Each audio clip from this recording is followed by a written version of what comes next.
کہتے ہیں کہ کسی ملک کے بادشاہ کو منفرد نظر آنے کا خبر تھا۔ اس کے لیے وہ ہر روز کچھ نہ کچھ نرالا کرنے کے لیے تیار رہتا تھا۔ ایک روز اس نے اپنے شاہی درزی کو حکم دیا کہ میں روز روز لباس بدلنے سے تنگ آ چکا ہوں۔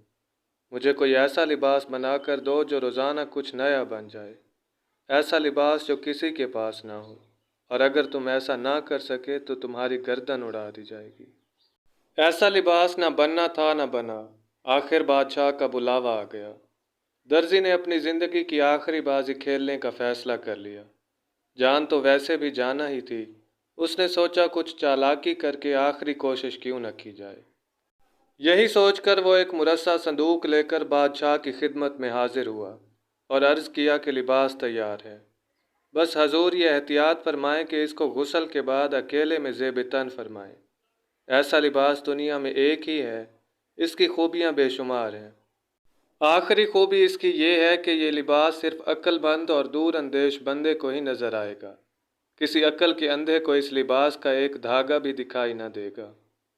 بادشاہ خوشی خوشی صندوق لے کر غسل کرنے گیا، اور جیسا کہ آپ نے جان لیا، جب وہ حمام سے باہر نکل کر لباس پہننے لگا تو صندوق خالی تھا۔ بادشاہ نے سوچا کہ لباس تو موجود ہے، مگر چونکہ وہ خود عقل کا اندھا ہے اس لیے اس کو نظر نہیں آ رہا۔ اب مسئلہ یہ تھا کہ وہ باہر کیسے جائے۔ خیر رستہ ایک ہی بچا تھا۔ وہ ننگا ہی کمر پر ایسے ہاتھ رکھ کر ایک بازو پھیلائے جیسے وہ لباس کا ایک پلو سنبھالے ہوئے ہے، دربار میں آ نکلا۔ اب دربار میں ہر شخص کو علم تھا کہ آج بادشاہ ایسا لباس پہن کر آنے والا ہے جو صرف عقل مندوں کو نظر آتا ہے، بے وقوف کو اس لباس کا دھاگا تک نظر نہیں آتا۔ سب سے پہلے وزیر اعظم نے اپنی نوکری بچائی اور واہ واہ کا شور بلند کر دیا کہ کیا لباس ہے، ایسا لباس کبھی دیکھا نہ سنا، کیا سنہری تارے ہیں، کیا لاٹیں مارتا دامن ہے، وہ کیا بات ہے۔ جب درباریوں نے ننگے بادشاہ کے بارے میں وزیر اعظم کا یہ بیان سنا تو سب لباس کی تعریف میں رطب اللسان ہو گئے۔ اتنے میں وزیر اعظم نے صلاح دی کہ پوری رعایا کو اس لباس کی زیارت کروانا چاہیے۔ سب درباریوں نے اس کی تائید کی اور اگلے روز منادی والے ڈھول لے کر شہر کے گلی کونوں میں پھیل گئے اور ڈھول پیٹ پیٹ کر منادی کروا دی کہ ذل سبحانی بادشاہ سلامت ایک انوکھے لباس کے ساتھ پورے شہر کا دورہ کریں گے۔ اس لباس کی خاصیت یہ ہے کہ یہ صرف عقل مند کو نظر آئے گا، بے وقوف کو اس کا ایک دھاگا بھی نہ دکھ پائے گا۔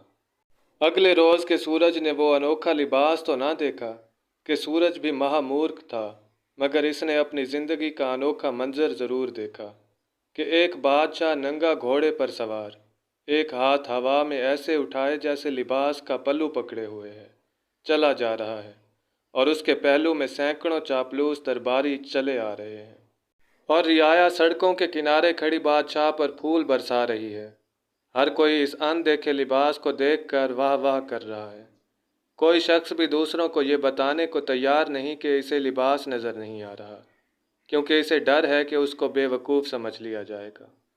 کرنا خدا کا یہ ہوا کہ یہ جلوس ایک کھیل کے میدان کی طرف جا نکلا جہاں بچے کھیل رہے تھے۔ وہاں کھیلتے سب سے چھوٹے بچے نے جب یہ ہیئت قضائی دیکھی تو چلا اٹھا، ارے دیکھو بادشاہ ننگا ہے، ارے دیکھو دیکھو سارے دیکھو، بادشاہ ننگا ہے۔ باقی بچوں نے بھی جب دیکھا تو سب اکٹھے ہو کر چلانے لگے، بادشاہ ننگا، بادشاہ ننگا۔ کوئی ہے جو مخلوق خدا کو بتائے کہ بادشاہ ننگا ہے۔ امید کرتا ہوں کہ آپ کو آج کی ہماری یہ ویڈیو پسند آئی ہوگی۔ اگر ویڈیو اچھی لگی ہو تو اسے لائک کیجیے اور ہمارے چینل کو سبسکرائب کیجیے تاکہ اس طرح کی مزید ویڈیوز آپ تک آسانی سے پہنچتی رہیں۔ اپنا اور اپنے پیاروں کا خیال رکھیے۔ اللہ نگہبان۔